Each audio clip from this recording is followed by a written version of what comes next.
evening. I'm Catherine Calder, and it is my honor to welcome you here this evening. I am a trustee of the Monroe County Library System, and what you see tonight is one of the many things that the library system does for the people of Monroe County. We open up our doors all of the time for educational events. And before I turn this over to Nancy, Nancy Serbert, who will introduce our speaker this evening, I do want to tell you that there are a couple of things coming up on October 23rd. Beat, Be Cool. It's the 50th anniversary of Jack Kerouac's The Dharma Bums. The Drama Bums. I can't read, I can't see. And the Paul Keller Quartet. So we'll be here at this event. So it'll be something really big. And then many of you who've been in Monroe County for a while know about Writers on the River. This is the 10th anniversary of that very important event. And this year it's a festival. It's going to reach over many, many days. 5. Peter Leonard is going to be here. He's Elmore Leonard's son. There's going to be something on the Civil War. There's going to be children's authors on Saturday. And then Sunday is the traditional Writers on the River. And then on Monday there will be an epic program with Joe Nick Petoskey. He's the author of a authorized biography by Willie Nelson. And I think the most important part of that event is the musical guest, American Mars. I understand there's some sort of band, I don't know. But there are people shaking their heads. They're going to be here. So the library is a wonderful place to come and see all kinds of things. And this evening we'll see something very special. Nancy.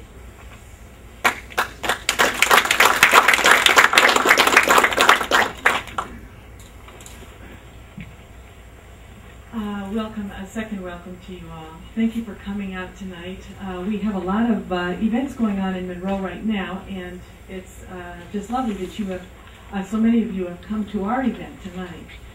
I'm Nancy Serbert. I coordinate the IHM Justice, Peace, and Sustainability Office. Energy is a hot issue, as you know. T. Boone Pickens reports that in the last 30 years we've gone from importing 24% of our oil to importing almost 70%. We've become so dependent on foreign oil, he says, that it threatens our security. It's killing our economy and controlling our foreign policy. Monroe has one of the largest coal-burning power plants in the nation. We have 2 nuclear power plants and a 3rd nuclear power plant proposed. When President Bush unveiled his Clear Skies Initiative, he did it here in Monroe. Both of the current presidential candidates have visited Monroe in the last couple of months. When I learned that DTE hoped to build a new nuclear power plant, I had several concerns. And it turns out that there are really about 5 major areas. First is the cost. How much is it going to cost, and where's the money coming from? Second are the health risks associated with nuclear power. Third, the problem of waste related to both 1 and 2. And number 4, security issues. And then number 5, the 5th question that I had was, if we say yes to nuclear power, what are we saying no to? What are we cutting out of the picture if we say yes to nuclear? So it was a bigger question. But they were all questions that I had. I knew the answers could not come from energy experts at DTE Energy. DTE is a publicly traded business that is obligated to make money for its shareholders. And there are factors related to my questions that might go against an energy company whose success is measured by the money it makes for its shareholders. I didn't seriously consider the assumption that the issues around energy are too complex for non-experts to understand. And that's another thing that has been proposed. I didn't hear my questions echoed in the community, and I wondered if others might have the same questions, but for some reason weren't asking them out loud. And I wondered if the decision whether or not to build another nuclear power plant in Monroe might be a better one if we were to talk about these questions as a community. Last spring, I invited several leaders in Monroe, from the educational community, from the business community, the religious community, and local government, to imagine together a forum whose purpose is neither to promote nor oppose a new nuclear power plant, but to set up opportunities for education about energy issues, and to create a process where, as a community, we could have a discussion that would lead to wise energy choices. I found in our planning meetings that others too have the same questions about nuclear power. We are delighted to have persuaded Dr. Arjun Makhijani to come to Monroe. We hope that this is simply the first of a series of opportunities we have to learn about energy and discuss implications of our choices. Dr. Makhijani is a recognized authority on energy and nuclear issues. He has a Bachelor of Electrical Engineering. He has a PhD from the University of California at Berkeley in the Department of Electrical Engineering, specializing in plasma physics applied to nuclear fusion.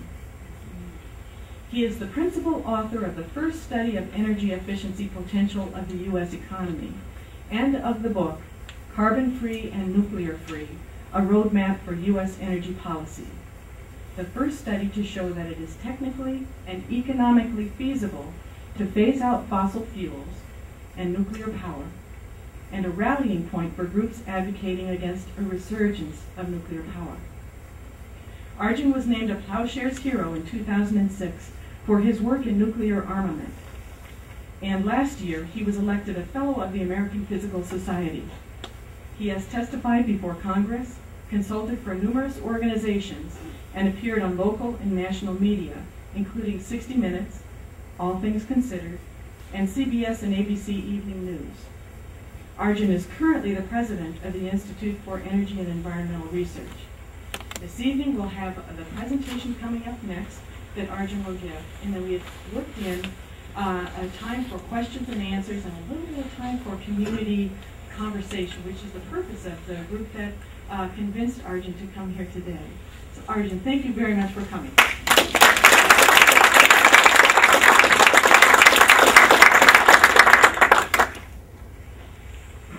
So, I graduated from Bombay University in electrical engineering a long time ago. And when I was thinking about the future, I wanted to go to graduate school, and I thought I'd like to come to the United States. And so I applied to all the famous universities, or some of them anyway, Princeton and MIT and so on. And I thought it'd be really nice to go to school in the capital of the country. And so I applied to Washington State University. And